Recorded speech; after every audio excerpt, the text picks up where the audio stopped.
WhatsApp வழியாக English cafe மூலம் உங்களுடைய ஓய்வு நேரத்தில் ஆங்கிலம் கற்கலாம். மேலும் விவரங்களுக்கு 7418809324 இந்த நம்பருக்கு வாட்ஸ்அப் பண்ணுங்க. மாண்புமிகு தமிழக முதல்வர் அவர்களால் இன்றைக்கு தமிழக சட்டப்பேரவையில் 2 அரசினர் தீர்மானங்கள் கொண்டு வரப்பட்டிருக்கின்றன. ஒன்று, தொகுதி மறு சீராய்வு என்கிற பெயரில் தமிழ்நாட்டின் நாடாளுமன்ற உறுப்பினர்களையும் சட்டமன்ற உறுப்பினர்களையும் குறைக்கின்ற ஒரு சதி செயலாக அமையக்கூடிய தொகுதி மறு சீரமைப்பு. இதை தமிழக வாழ்வுரிமை கட்சி மிக கடுமையாக எதிர்க்கிறது. இந்த தொகுதி மறு சீரமைப்பு ஏன் என்று சொன்னால், இன்றைக்கு இந்திய முழுக்க இருக்கிற மக்கள் தொகையை கட்டுப்படுத்துவதற்காக பல்வேறு மாநிலங்களில் குழந்தை பேரை தடுக்கின்ற வகையில், அதிக எண்ணிக்கையில் குழந்தை பேரை தடுக்கின்ற வகையில், அந்த குழந்தை பேரை தடுப்பதற்கான குடும்ப கட்டுப்பாடு என்கிற அந்த முறைமையை இந்தியாவிலேயே மிகச்சிறப்பாக செய்த தென் மாநிலங்களின் மக்கள் பிரதிநிதிகளை குறைக்கின்ற ஒரு மோசமான நடவடிக்கை. ஒன்றிய அரசு சொல்லி வந்த நாமே இருவர் நமக்கு யான் இருவர் என்கிற கருத்தின் அடிப்படையிலும், நாம் இருவர் நமக்கு ஒருவரே போதும் என்கிற கருத்தை ஏற்றுக்கொண்டு மிகச்சிறப்பாக மக்கள் தொகையை கட்டுப்படுத்தியதற்காக ஒன்றிய அரசு கொண்டு வருகின்ற இந்த தொகுதி சீரமைப்பின் ஊடாக இதை மிகச்சிறப்பாக செய்த மாநிலங்களின் மக்கள் பிரதிநிதிகளின் எண்ணிக்கையை குறைத்து பாசிச தன்மை கொண்ட வட இந்திய மாநிலங்களின் எண்ணிக்கையை பெருக்கி ஒரு சர்வதிகார ஆட்சி நடத்துவதற்கான பணியை ஒன்றிய பாரதிய ஜனதா அரசு தொடங்கியிருக்கிறது. அதை எதிர்க்கின்ற வகையில் மாண்புமிகு தமிழ்நாடு முதலமைச்சர் அவர்கள் அந்த மறு சீரமைப்பின் ஊடாக தொகுதிகளை குறைக்கின்ற நடவடிக்கையை கைவிட வேண்டும் என்கிற இந்த அரசினர் தீர்மானத்தை தமிழக வாழ்வுரிமை கட்சி வரவேற்று பாராட்டியும் நன்றியும் முதல்வர் அவர்களுக்கும் தமிழக அரசுக்கும் தெரிவித்துக் கொள்கிறோம். 2வது அரசினர் தீர்மானம், ஒரே நாடு ஒரே தேர்தல் என்கிற இந்த முறை இந்தியாவின் பன்முகத்தன்மையை, இந்தியாவின் ஜனநாயக மாண்புகளை குழிதோண்டி புதைக்கின்ற ஒரு மோசமான ஒரு நடவடிக்கை. பாரதிய ஜனதா ஆட்சி பொறுப்புக்கு வந்த பிறகு இந்திய ரிசர்வ் வங்கியின் கவர்னர் அனுமதி இல்லாமல் ஒன்றிய அரசு ரிசர்வ் வங்கிக்கு சொந்தமான இந்திய நாட்டின் முதலீடு செய்த பொதுமக்களின் பணத்தை தன்னுடைய கட்டுப்பாட்டிற்கு எடுத்துக்கொண்டன.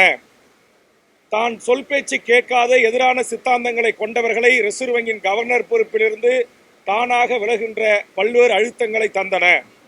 இந்திய நாட்டின் இராணுவ தளபதிகள், முப்படைகள் கொண்ட தளபதி தான் சுதந்திர இந்தியாவில் இயங்கி வந்தார்கள். அதை ஒன்றாக்கி சர்வதிகார தலைமையை நோக்கி அழைத்துச் செல்வதற்கு ஏதுவாக இன்றைக்கு முப்படைகளின் தளபதியை ஒருவராக RSS சித்தாந்தம் கொண்டவர்களை நியமிக்கிற ஒரு கொடுமை. அதுபோன்று தகவல் ஆணையர், மகளிர் உரிமை ஆணையர், உச்சநீதிமன்றத்தின் தலைமை நீதிபதிகளாக இருந்தவர்களை தங்கள் சித்தாந்தத்தை ஏற்றுக்கொள்ளக்கூடியவர்களுக்கு ஆளுநர் பதவிகள், பல்வேறு உயர் பொறுப்புகள், தேர்தல் ஆணையத்தில் தங்கள் சித்தாந்தத்தை கருத்தை ஏற்றுக்கொள்ளக்கூடியவர்களை அந்த ஏனைய சக தேர்தல் ஆணையர்களுக்கு வழங்கப்பட்டிருந்த அதிகாரத்தை பறித்து ஒற்றை தலைமை RSS சித்தாந்தம் கொண்டவர்களை நியமனம் செய்வது, இப்படி தொடர்ச்சியா அடுக்கடுக்காக ஒரு சர்வதிகாரத்தை நோக்கி சென்று கொண்டிருக்கிற நரேந்திர மோடியின் அரசு இன்றைக்கு ஒரே நாடு ஒரே தேர்தல், ஒரே ரேஷன் கார்டு, ஒரே மதம் இந்து மதம், ஒற்றை பண்பாடு, ஒற்றை கலாச்சாரம், ஒற்றை நாகரிகம், ஒற்றை ராமர் வழிபாடு என்பதை நோக்கி சென்று கொண்டிருக்கிறது. இது இந்தியாவின் பன்முக தன்மைக்கும் இந்தியாவின் இறையாண்மைக்கும் சமூக நீதி கோட்பாட்டு லட்சியத்திற்கும் நேர் எதிராக முடியக்கூடிய ஒரு பேராபத்து இருக்கிறது. அதனால்தான் சுதந்திர இந்தியாவின் விடுதலைக்கு போராடிய காங்கிரஸ் பேர் இயக்கத்தினுடைய நாடாளுமன்ற உறுப்பினர் இந்திய நாடாளுமன்றத்திலேயே குரல் எழுப்புகிறார். இதே நிலையை இந்திய ஒன்றிய அரசு கடைபிடித்து நடத்தும் என்று சொன்னால் இந்தியாவில் இருக்கிற தென் மாநிலங்கள் தனி நாடாக நாளை பிரிவதற்கான வாய்ப்புகள் இருக்கிறது என்கிற மிகப்பெரிய எச்சரிக்கை மணியை அடித்திருக்கிறார். அதே கருத்தை வரவேற்றுதான் நான் இன்றைக்கு தமிழ்நாடு சட்டப்பேரவையிலே இந்த கருத்தை பதிவு செய்திருக்கிறேன். இந்திய அரசு இதே நிலையை நீடிக்கும் என்று சொன்னால் தந்தை பெரியாரின் வழியில், தோழர் தமிழரசன் வழியில் மீண்டும் தமிழ்நாடு தன்னுரிமை பெற்ற நாடாக நாளை குரல்கள் எழுப்பதற்கு வாய்ப்புகள் இருக்குது என்கிற ஒரு கருத்தை இந்திய ஒன்றிய அரசுகள் புரிந்து கொள்ள வேண்டும். இந்தியாவில் இருக்கிற ஏனைய வடகிழக்கு மாநிலங்கள் உள்ளிட்ட மாநிலங்கள் தத்தமது மாநில உரிமைகளை நசுக்கி அந்த மாநில மக்களின் ஜனநாயக மாண்புகளை காலில் போட்டு மிதிக்க ஒன்றிய அரசு தொடங்கினால் தன்னுரிமைக்கும் தனிநாடு கோரிக்கைகள் எழும். உலகத்தின் மிகச்சிறந்த வல்லரசு நாடு இந்தியா என்கிற இந்த ஜனநாயக மாண்புக்கு பேராபத்து ஏற்படும் என்பதை இந்திய பாசிச பாரதிய ஜனதா அரசு புரிந்து கொள்ள வேண்டும். தமிழ்நாட்டின் பல்வேறு உரிமைகளை பறித்து இன்றைக்கு நமக்கான நிதி ஒதுக்கீட்டிலிருந்து மிகப்பெரிய இயற்கை பேரிடர்கள் இருந்து இன்றைக்கு மாற்றாந்தாய் மனப்பான்மையோடு இந்திய ஒன்றிய அரசு தமிழ்நாட்டையும் ஏனைய மாநிலங்களையும் நடத்துவது ஒரு சர்வதிகாரத்தன்மை கொண்டது, இதை ஏற்றுக்கொள்ள முடியாது என்கிற கருத்தை மாண்புமிகு முதலமைச்சர் அவர்கள் கொண்டு வந்த இந்த 2 தீர்மானத்திற்கும் நன்றி தெரிவித்து பேசுகின்ற போது என் கருத்தை பதிவு செய்திருக்கிறேன். ஆதலால் பாரதிய ஜனதா அரசு, நரேந்திர மோடி அரசு, RSS சங் பரிவார கும்பல்களின் அஜெண்டாவை ஒன்றன் பின் ஒன்றாக நிறைவேற்றி வருகிறார். இது இந்தியாவின் பன்முகத்தன்மைக்கும் ஜனநாயகத்திற்கும் பெரும் தீங்கை ஏற்படுத்தும் என்பதை தமிழக வாழ்வுரிமை கட்சியின் சார்பாக சுட்டிக்காட்டி இந்த நடவடிக்கைகளை ஒன்றிய அரசு கைவிட வேண்டும் என்று வேண்டுகோளை முன்வைக்கிறேன். நன்றி, வணக்கம்.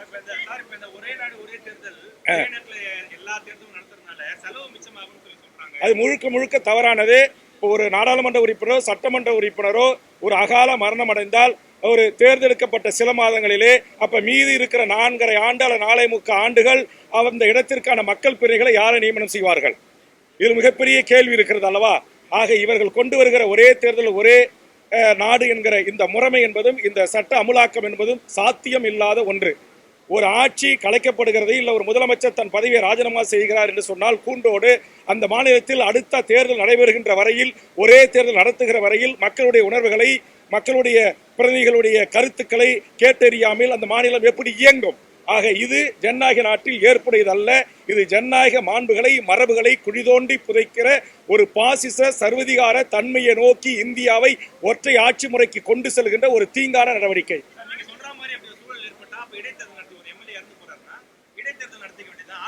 அப்ப ஒரே தேர்தல் ஒரே நாடு என்கிற ஒரே முறையில ஒரே கட்டமா தேர்தல் நடத்த வேண்டும் என்கிற இந்த பாரதிய ஜனதாவின் கருத்து அடிபடுகிறது அல்லவா? அப்போ எங்கெல்லாம் இடைத்தேர்தல் நடைபெறுகிறதோ அங்கெல்லாம் நீங்கள் இடைத்தேர்தல் நடத்தினால் அப்போ ஒரே தேர்தல் ஒரே முறை நடத்துகிற அந்த சிஸ்டத்துக்கு என்ன வேல்யூ இருக்கும்? அப்ப அது சிதைகிறது அல்லவா? அவருடைய நோக்கம் வெற்றி அடையவில்லை அல்லவா? அதற்காகத்தான் நாங்கள் எதிர்க்கிறோம்.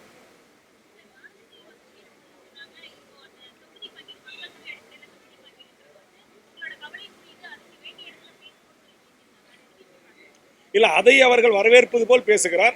ஆனால் ஒரே நாடு ஒரே தேர்தல் என்பதை அவர் ஆதரித்து பேசுகிறார். ஆக அவர்கள் 2 முரண்பட்ட கருத்துக்கள் உடையவர்களாக தான் தமிழ்நாடு பாரதிய ஜனதா இருக்கிறார்கள். தமிழ்நாட்டு மக்களின் உணர்வுகளை, இந்திய நாட்டின் ஜனநாயக மாண்புள்ள மக்களின் வேண்டுகோள்களை பாரதிய ஜனதா ஒரே நாடு ஒரே தேர்தல் என்கிற விடயத்தில் அவர்கள் ஏற்றுக்கொள்ள தயாராக இல்லை என்பதைத்தான் அவருடைய பேச்சு காட்டுகிறது. வாட்ஸ்அப் வழியாக இங்கிலீஷ் கஃபே மூலம் உங்களுடைய ஓய்வு நேரத்தில் ஆங்கிலம் கற்கலாம். மேலும் விவரங்களுக்கு 7418809324 இந்த நம்பருக்கு வாட்ஸ்அப் பண்ணுங்க.